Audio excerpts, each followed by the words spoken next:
this time, I'd like to call to order this meeting of the Adams County, Ohio Valley Board of Education. Roll call, please. Mrs. Shipley? Yes. Mr. Riley? Yes. Mr. Davis? Yes. Mrs. Campbell? Yes. Mrs. Bess? Yes. This time, if we could all stand for the pledge to the flag, please. I pledge allegiance to the flag of the United States of America and to the republic for which it stands, one nation, under God, indivisible, with liberty and justice for all. At this time, I would entertain a motion and a second for approval of the agenda as presented. So move. Mr. Riley has moved. Do I have a second? I'll second it. Mr. Davis has seconded. Are there any additions or corrections to come before the board at this time? Yes. Okay. On Superintendent's Business, item 8B, there's a resolution establishing educational requirements for substitute teachers. About midway down after the parentheses of hours, it should also say, and be at least 20 years old. Okay. Oh, good catch there. Yes. With the 2-year difference in ability to get 2 years of college in before graduation, that does make a vital difference. As Mr. Sees and Mr. Grooms were discussing, now that our students can start CCP at Yes. 7th graders. Right. That could be a potential for even younger. By age 17, they could already have these Right. requirements. Right. So yes, very good catch there. Okay. Be interesting. With that agenda, we will make that correction to the agenda. Any other additions or corrections? Hearing none, roll call, please. Mr. Riley? Yes. Mr. Davis? Yes. Mrs. Shipley? Yes. Mrs. Campbell? Yes. Mrs. Bess? Yes. At this time, I would entertain a motion and a second for approval of the minutes of the October 18th, 2021 regular meeting and the October 5th, 2021 work session. Let's see. Do I have a motion? So moved. Mrs. Campbell has moved. Do I have a second? I'll second it. Mr. Davis has seconded. Are there any additions or corrections to the minutes? Hearing none, roll call, please. Mrs. Campbell? Yes. Mr. Davis? Yes. Mrs. Shipley? Yes. Mr. Riley? Yes. Mrs. Bess? Yes. Okay. At this time, we have Dr. Shipley, anything on staff student achievement Not at this time to evening. present? I don't believe so. Okay. And I have no forms for hearing the public, so we will move on to the treasurer's report. And let's see, we do have a couple items on that will need board action this evening. We have some of our regulars, A through E, it looks like, Mr. Schweitzer, some of our, Well, actually, there's going to be A through G on the next page. okay, but those are Yeah, most of the those A are through- routine. A through E are your standards Yeah, approval of and then monthly we have a- financial statements. Yeah, and then a couple others on the back. So Yes, ma'am. I'll let you review those if you would like. Again, a very generous donation. Walmart has always been a big supporter of the district. Every year, they send the balance of what's left on their shelves after back to school as a donation to the district. Wow. A couple months back, you approved us to use the EPC bids for school bus purchases for this coming year. Listed are the bids that EPC approved. Melissa and the mechanics reviewed the bids, went through what we needed in our fleet, and they're recommending the purchase of 2 regular buses and 1 handicapped bus for this school year at the prices shown. Okay. This morning, we had Finance Committee meeting and went through the monthly financial statements and the 5-year forecast. Yes. State law requires the district to adopt 2 5-year forecasts a year now, one in November and one in May. November incorporates the details from June 30 when we closed our year and projects the start of the year. May will be updated in the conclusion of the year. We went through line item by line item practically in the forecast. Mrs. Lucas was able to join us, and we had good discussion not only on the financials and the forecast, but also on financial issues that will be facing the district in the next 6-12 months. Both of our union contracts expire, so negotiations will be starting in January with both. We will be moving into, and until the board adopts a formal name, the support services building where transportation and maintenance will be housed in North Adams. In February, you will start receiving your first inside millage payment to address the F&T's committee's work that's developed the 5-year forecast of needs of maintenance of the facilities. I think that was primarily the top hot topics that we discussed. Okay. I would ask the Finance Committee, do you guys have any comments or any further recommendations to the board? Do we need a motion and second before discussing it? Yes. Yes. So I'll make a motion that we open it for Okay, discussion. good. So Mr. Riley is open. Do I have a second? I'll second it. Mr. Davis is seconded, okay?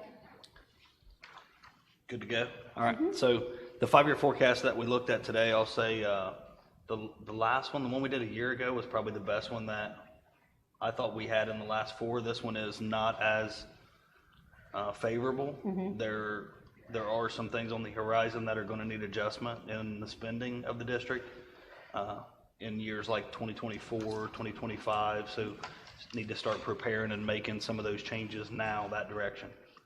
Right. But yeah, looked like a lot of good work had been put into the forecast, but we need to keep a close eye on the 6.010 line in your monthlies.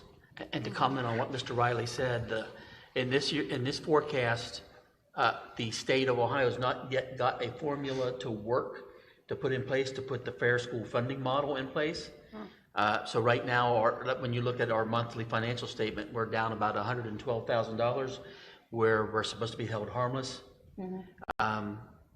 In year 3 of the forecast, we will probably, in my opinion, have a new governor, which means it could be a new school funding formula, which Right. leads to the uncertainty in years 4 and 5. Right. So I mean, it's on the horizon. We need to tighten belts.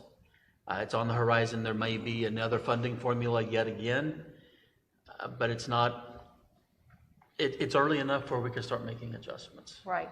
And that's kind of the goal of the 5-year forecast, is to give a prediction as best we can see, because as you have said, in school finance, especially when there are possible changes in who's going to be at the helm in government, those things can change quickly and drastically.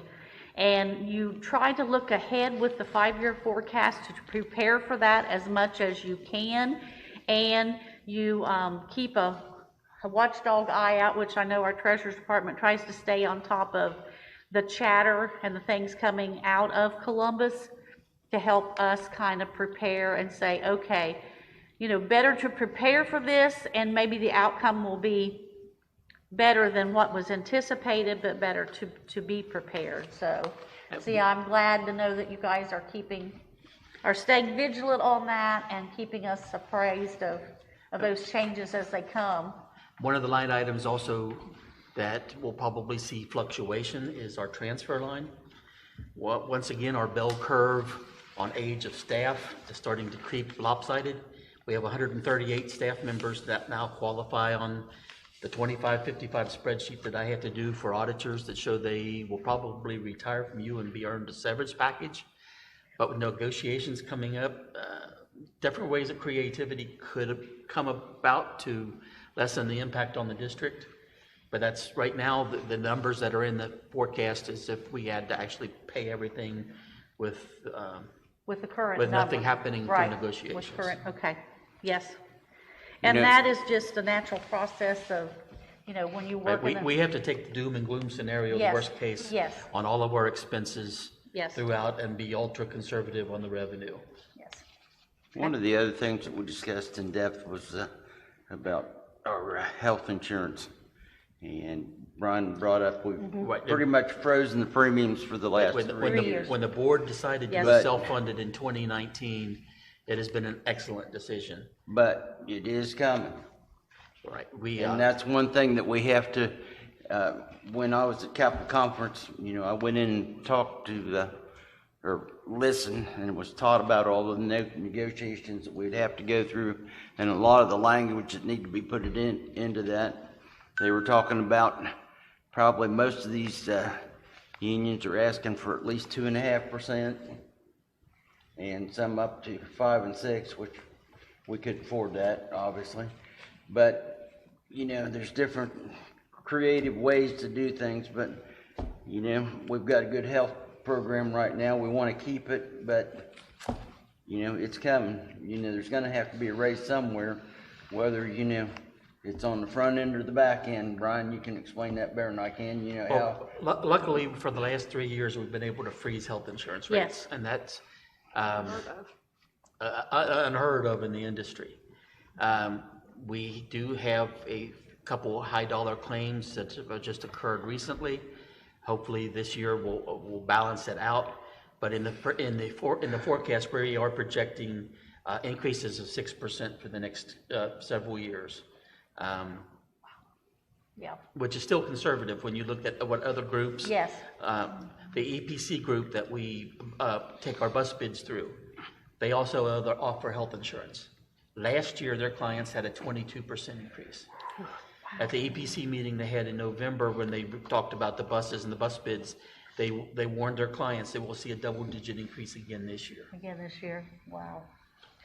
But I do want to thank our treasurer and our treasurer department for their watchful eye, keeping us above board, keeping an eye on things. That way we know. Of course, in business, we all know that beyond 2 years, it's really hard to project anything. Yes. When you get 5 years out, you're looking, wow, But at this point, our district is doing very well. We're doing a lot of good things for our kids, and we're taking care of our staff. So thank you, Brian. Send that on to your department. Thank my staff, because I'm only Thank as you, successful our as whole my staff That's right.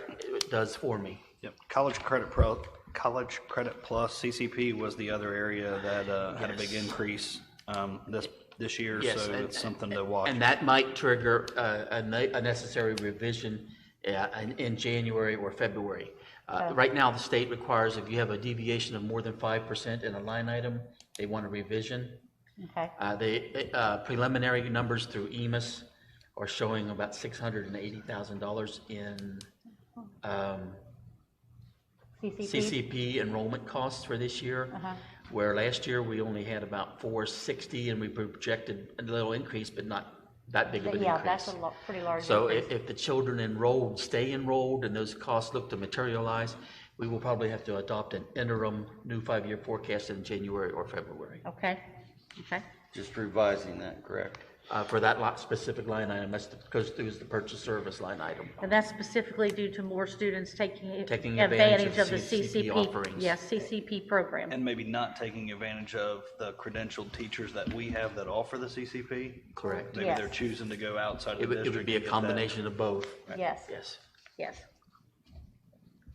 And we do need to work to encourage our And- kids to Stay take those, here. And stay that- here and take those and that courses will here also when have possible. a secondary issue that we will face as we receive resignations and all, because if that many children are taking CCP, that means there's going to be less numbers. children in our high schools. Exactly. Less Less- teachers needed. Less people in our Possibly. classrooms. But see, Yes. Mr. Berger he told me last spring that he was gonna be working on this, and he's actually keeping a lot of his CCP kids there because of the way they're credentialed teachers. So that's helpful. That's a good thing, yes. If that works there, maybe we can have him share that with the other two attendance areas, so. Okay. Are there any other questions, comments on financial? Okay. Hearing none at this time, we'll have roll call, please. Mr. Riley, Yes. Mr. Davis, Yes. Mrs. Shipley, Yes. Mrs. Campbell, Yes. Mrs. Bess. Yes. Okay, at this time, we are to the superintendent's portion of the meeting. We have legislative. Do you have anything legislative for us on that end, Mr. Cease? I do, Mrs. Bass. A few items. Not much said about the voucher backpack bill here as of late, Okay, but I do have some news. The House passed Senate Bill 229. It's still being upheld in the Senate, and this is one that it's loaded. It's got a lot of things in it that will require quite a bit of work. It deals with, the blended learning model again, remediation. A lot of it's just been a lot of legislation that relates to COVID and what COVID has done to schools and trying to catch students back up. So that will be Senate Bill 229.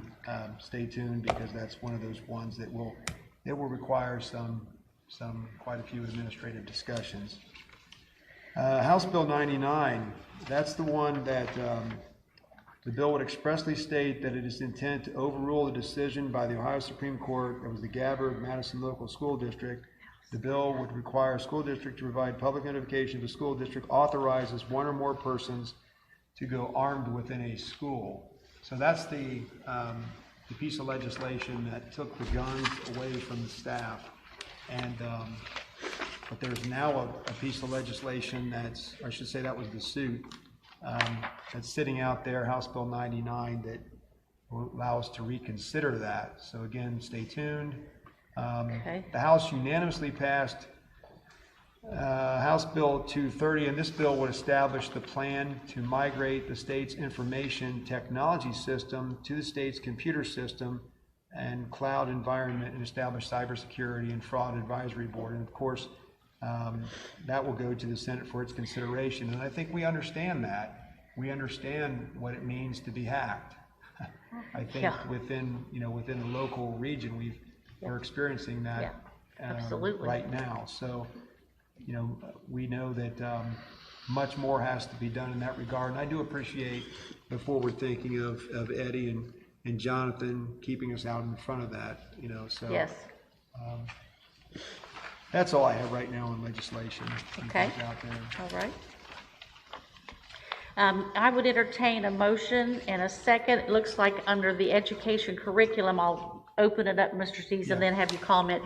Under education and curriculum, it looks like we have a resolution there that we will need to vote on. So if we could have an opening and a second there, please. So moved. Mrs. Campbell has moved. Do I have a second? I'll second. Now, Mr. Cease.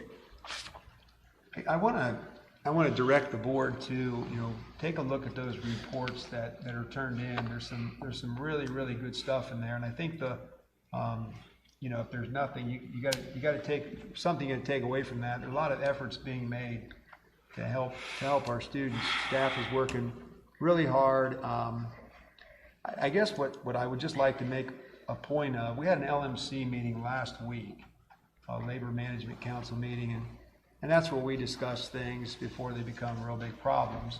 But one of the issues that was talked about, and I think we all can see it, and I sometimes pinch myself and say, okay, am I what's really going on today, right? Like, how's our lives? They've kind of got turned upside down. Well, it's no different than with our staff. They're actually real people, have real lives outside of school, but what comes into our school is a lot of the issues that have been caused as related to COVID. So I certainly, appreciate what our staff does, but you get a little bit alarmed, when you see people saying, okay, I'm eligible to retire. I'm going to get out. I'm going to go retire. Or I'm 10 years into my career of education and I don't want to move forward. And I don't know that if I could just stress this enough, and I'll be good, Charlie. I won't talk too long, but our staff's really working hard, and they deserve that. That needs to be recognized. They're really working hard. Yes. And I hear, And in some instances, doing double duty. well, and there's in some cases there's lack of you know, when a kid comes in, there's lack of some guidance, or you could say parenting. You know, we are, by law and loco parentis, we're in place to parent. And I just want to emphasize that. So if you look at those reports and you think of the COVID issues that we've gone through, please recognize what our staff is doing. And I want to give them, you know, I think they deserve that recognition. So in other words, if you see a teacher out and about, say, Or maybe a say cook, a thank you, or a cook. cook, or any Yeah, staff anyway, member, yes. say thank you and kudos for what you do every day, you know, for our kids. They could certainly use those words of encouragement from Certainly. not only us, but from the community as well. I think that goes a long way. You know, I think about the size of our district in busing. Phenomenal work. These kids get to school every day and over some terrain and some roads that are somewhat challenging. So, Yeah, as you said, we have to have the drivers to get them here. And then a lot of times when as you said, the cooks, a lot of times the best meal the kids have that day is what our cooks have prepared for them. So that's, you know, that's vitally important. And then you've got all of so many support staff out there as well, you know, keeping things up, protecting our kids. And then you've got those teachers in the classroom. And so there are a lot of folks, you know, working hard to try to help these kids move forward even through all this COVID ordeal. And it's been really tough on not only the whole community, I know, but it's been really tough on the kids adjusting, I think, for some of them. Change is hard when you're a grown-up, but when you're a little person and all these things are happening, it can be doubly difficult. Well, I think Tracy and I, she's sitting here, we met with Danielle, we've talked about the mental health services that we're giving our students. Certainly as a start, it's helpful. But let's not, when we're in that meeting, I think we're also talking about our staff, because our staff is certainly, Yes. you know, Stressed. we forget about that. I wanted to make mention of it. It certainly relates to the financials. You talked about CCP. You know, there's some things we're discussing right now that it seems like there was a movement to where we kept our kids here for a period of time. That doesn't seem to be the case right now. So we have to examine that, because there's dollars and cents if you put that teacher in there for that period and there's only 5 or 6 kids in that classroom with that teacher. So, you know, do we combine and offer a class for the district? We have that advantage. So those are some discussions that are going on. Staffing is a big issue when it comes to finance. You know, we're a people business, and we must always note that and look at that. But to that point, when you hire people that see needs of kids, it takes people to help people. You know, a program in and of itself, a kid on a computer is not going to replace that teacher or that aide. That face-to-face. That face-to-face, you're right. So we have an interesting challenge in front of us as we go forward and identify needs, and that is a big part of that 5-year forecast. And I know Brian knows that as well. So I could say a lot more about education, but I did want to stress the fact that our staff has worked hard, and that's everyone, you know. So I appreciate the work that they're doing and continue to do. Okay, thank you, Mr. Sees. The item that we have on is the resolution establishing educational requirements for substitute teachers for the 2022 school year. This pertains particularly to the states approving once again our ability to use associate degree level substitutes in the classroom, and that again is the state's way of helping schools to address the shortage in available substitutes for the classrooms. And this resolution allows us to take advantage of that for our substitute purposes. Are there any other questions or comments on the resolution? I just have a question. Do we know that the substitutes that are on the list, are they all 20 or older, since we just added that? Yes, Mr. Grooms has been screening and instructing whenever somebody comes in to apply. And it says they're certified. Does that mean they have a substitute license? Or You can't get that They wouldn't until have a teaching, they wouldn't have a full until teaching you're backed license. by the district. In the legislation, I believe, it just says, It says, or completes at least 2 years of coursework at an accredited institution of higher education. I was gonna read through it, Judy. Defined as 60 semester doesn't hours or say 90 anything about- quarter hours. I satisfy applicable requirements. But they still have to be licensed through ODE. Well, it's just an emergency Emergency sub. or- sub, Yeah. so it's not a license. Right, I mean, it's not right. a license in any specific thing. Right, right. So in other words, your students, Dr. Shipley, if they had met the semester hour requirements, would be considered under the, qualified, Yeah. even though they Some maybe of have them not are. received. That's why an- I asked that question, Yeah, to haven't make received- sure they were all of age. You haven't received an official degree yet, they've met the semester requirements as well, even though they might not have associates, so. They're gonna get their student teaching experience But- as a sub. Yes, as a sub, you're correct. One of the things that the state dean's group is talking about is making it where student teachers can get paid during student teaching because there's such a shortage of teachers and people wanting to go into education. And all of us that have gone through that and didn't get paid for student teaching, we might be a little jealous of that, but they're talking about using that as a way to entice, because we struggle with, if we do have these people who are student teaching. Right. And they're called to sub, they still have to complete their requirements for the degree. Right. So sometimes that can get kind of sticky. I mean, Yes. I understand. I see both sides of it, trust me. Yeah, I but- understand, because they need the income, I'm sure, of some of them as well. So- absolutely. So that would be okay. And we need the subs. Lots so. of challenges facing us, not only financially coming up, but also on, as you said, we're being told this shortage of educators is not going to, this problem isn't going to go away quickly. Right. So, lots of things facing public education at this time, and lots of things to be watchful for. Okay. If there are no further comments, we'll have roll call at this time, please. Before you do that, just kudos to Dr. Shipley. We had some of her students address us at Capitol Conference. Yes. And that was great. We'd like to have this too.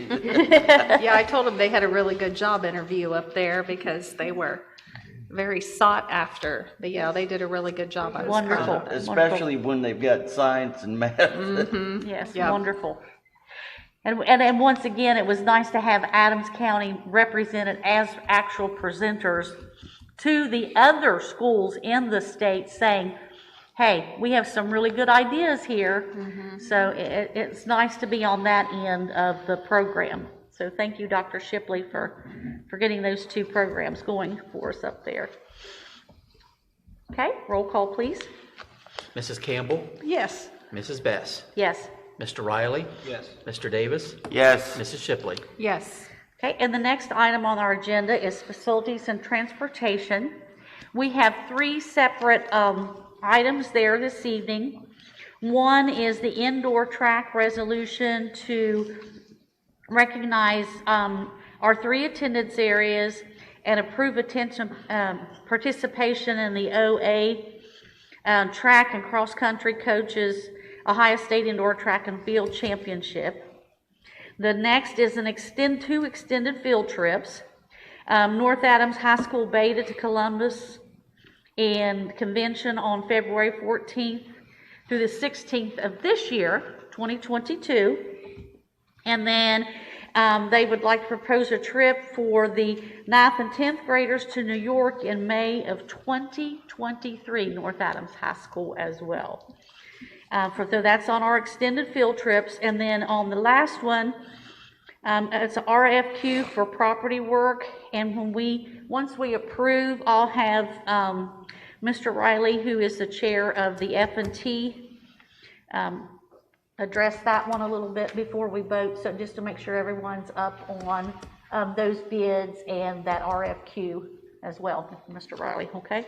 So I would entertain a motion and a second to open that for discussion at this time. So moved. Mr. Riley has moved. Do I have a second? I'll second. Okay, Dr. Shipley has seconded.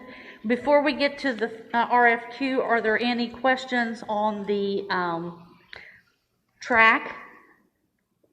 Okay, hearing none. Any questions about the extended field trips? Okay, hearing none, then Mr. Riley, if you would quickly, just a brief recommendation from F&T on the RFQ. Yep, so we put the RFQ request for qualifications out, and we had 2 architects respond to that request. One was DS2. And hang on a second, David, I'm sorry. We've gotten so used to this lingo, just in case anyone might not understand what an RFQ is. Request for qualifications. Yeah. Yep, so we're looking to hire an architect to remodel a building that we are purchasing. We're looking to have the plans in place as the purchase closes for what work we want to do. So we can have material and those kind of things that are in short supply right now. We're trying to work ahead of the closing to have those Right. things lined up. What work do we want to do, and have the stuff ordered to do it. Maybe have a contractor picked out. As we're in winter time, it's a good time to align contractors for spring projects. Right. So we put that out, and we had 2 architects respond. One was DS2. They operate Maysville and maybe Hillsborough, 2 offices, and then WDC, who we've worked with in the past for welding lab here. They did our initial design for new bus maintenance facility here out by the CTC. And I think it is the recommendation of Steve and the committee that we would, that we rank them, and the first ranking would be DS2, DS2, followed yes. by WDC. And the board is required to rank those before Mr. Schweitzer can actually put those out and negotiate a contract with those groups. So those 2 items are, does anybody have any questions on those recommendations? Everybody got I think Mr. Wolf sent email with detailed information out for everyone to review. Yeah, no, I've seen that as a F&T member. Yes. If anyone, I don't know if everyone got it or if there were any I've- questions about it, but Steve can Yes. make that available Yes. if anyone has questions Yes. and haven't seen it. Yes. Okay.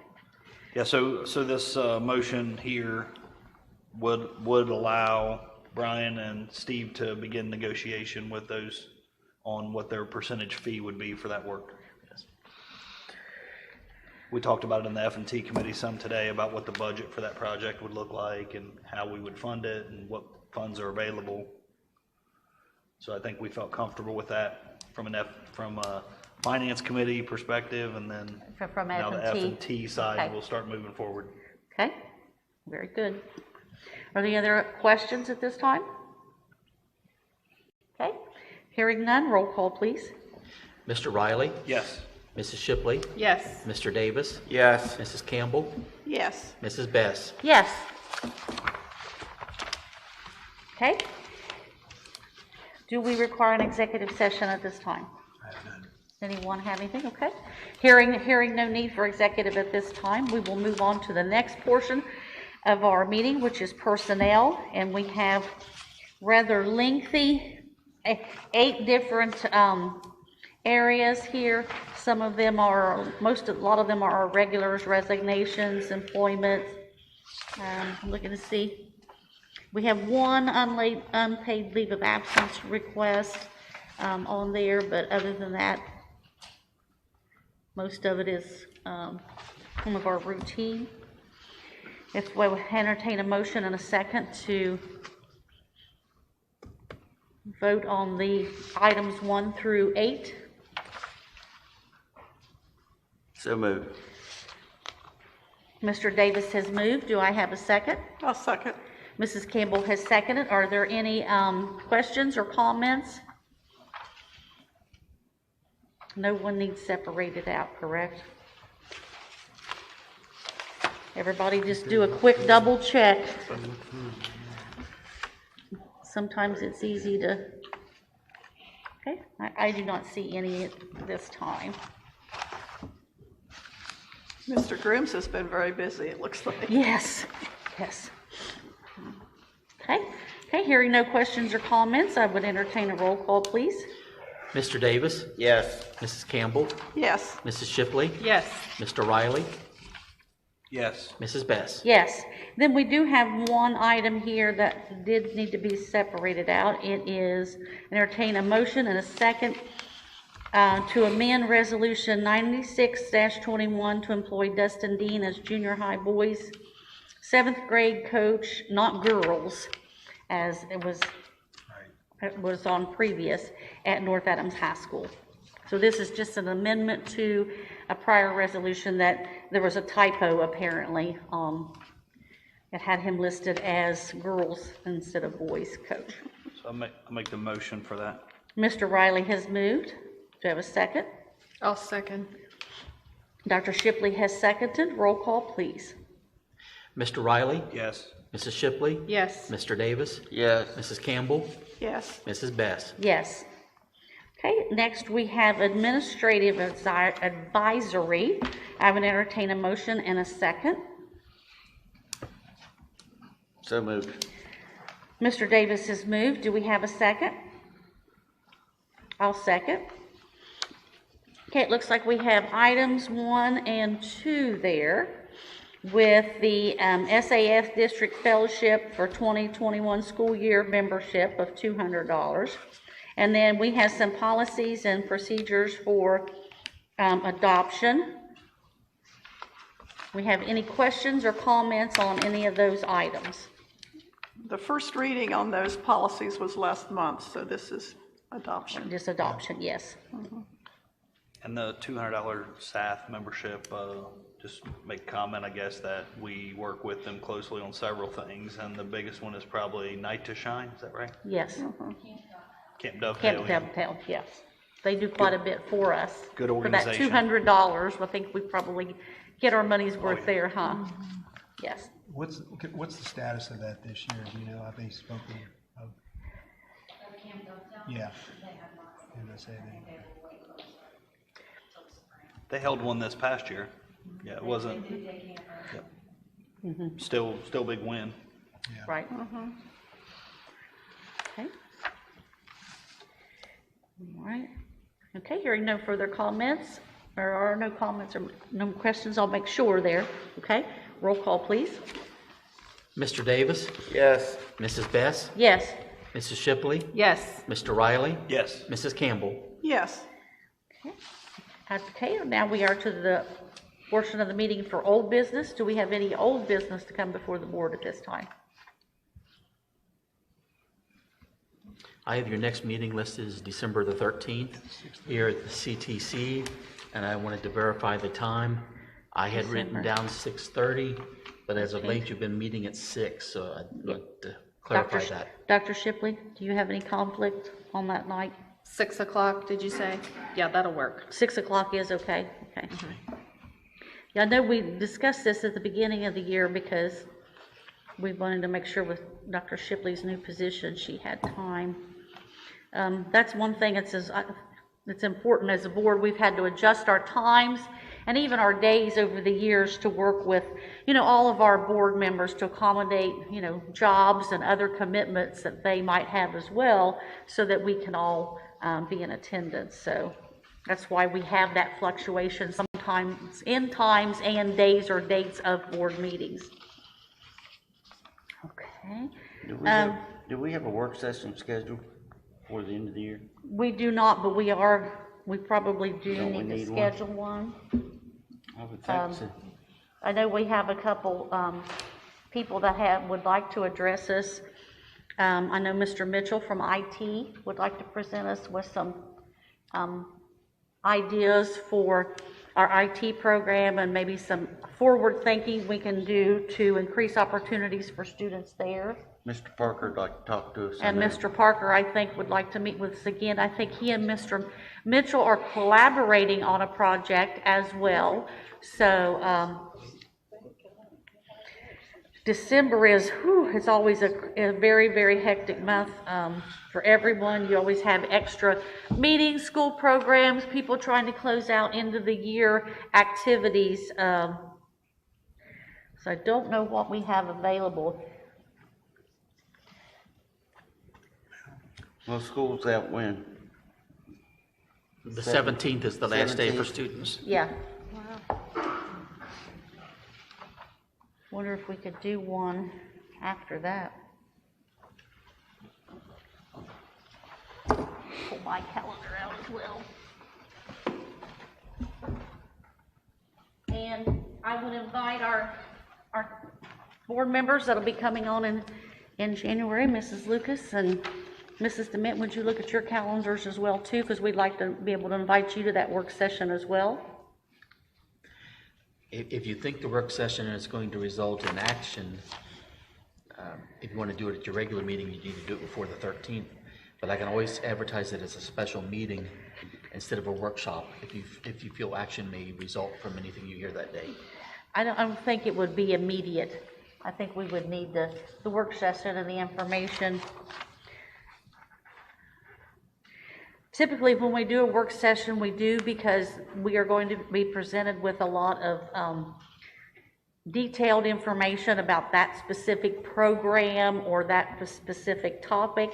We will go into sometimes great detail. We may have someone present for an hour. The presentation itself may take an hour, and then there may be questions after that. So it's an opportunity when you're trying to delve into one of those areas to not have a 5-hour board meeting and still be able to get good information and bring that forward. If at any time we have a work session and then we say, okay, this may need action, then that is brought to the board meeting to be presented and discussed in a more consolidated manner once everyone has the information then to vote on and know the background of the material, just so in case anyone doesn't understand the difference between a regular meeting and a work session. So yeah, if we could, I think we can schedule it as a work session. Do you want to do that before the 13th, Charlie, or? No, I think we can do it after, because I think if it's a work session, if we're not going to take action, we don't have to do it before the 13th. I think the idea of when students are out might be, because I know calendars, I know looking at my own calendar, I don't have very many days open before the 17th already. I have other appointments that, How much time do we need? Are we talking a full day or? I think probably half a day, Mr. Parker. I think we could do a half day on this one. Yeah, because I think if probably allow a half an hour to an hour for the two of you together, and then some additional time for Mr. Mitchell as well. Another on the second presentation on the IT portion. Okay, yes. So I think we could do that in a maybe 9 to 12 venue, or a 1 to 4, whatever works better. Little working schedules, or we can do like we've done before. We can do a work through lunch and bridge the gap in between even. So what do we have schedule wise? How about the week of the 20th? How does Monday the 20th look? How about you, Gay? I'm open the 20th. Dr. Shipley, Yeah, I can do that. Mrs. Campbell, That's good. Mr. Riley, Mrs. Lucas, Robin? the 20th. Tiffany? Mrs. Dement?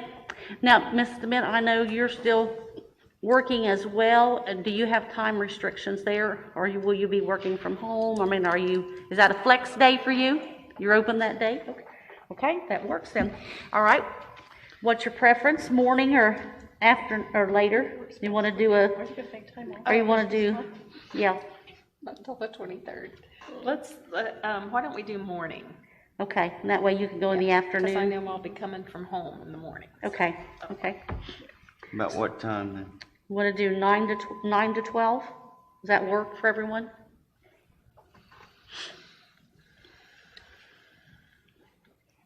Nine to 12 on the 20th? Yes. And we'll be out of session, so we should be able to do that here in this building.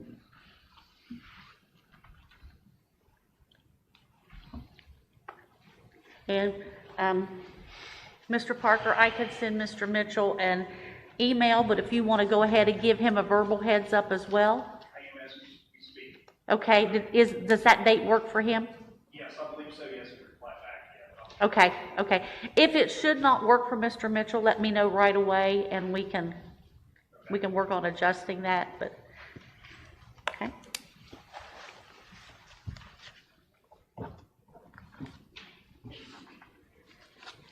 Okay, we have that underway. I don't believe, is there any other old business where I? I'm good. Okay, hearing none, then we'll move on.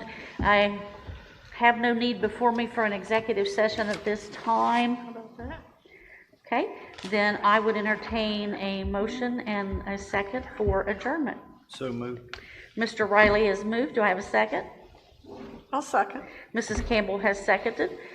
Roll call, please. Mr. Riley, Yes. Mrs. Campbell, Yes. Mrs. Shipley, Yes. Mr. Davis, Yes. Mrs. Best. Yes, meeting adjourns at 6:53.